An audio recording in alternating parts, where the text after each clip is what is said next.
Hello, আসসালামু আলাইকুম guys. দেখতেছেন এটা হলো একটি সাংসাই T35 পাইপল চাকা। এটা কিভাবে ফাটছে আপনারা দেখতেছেন।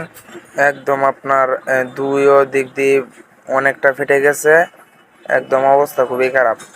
এটা আল্লাহ বাঁচাইছে যে আপনার পাইপল চাকাটা ভাঙ্গা ছিঁড়ছে না। এটা কারণ হলো এই যে দেখতেছেন গভর্নর শেপটা, এই যে এটা কিন্তু লুজ হয়ে গেছে দেখতেছেন।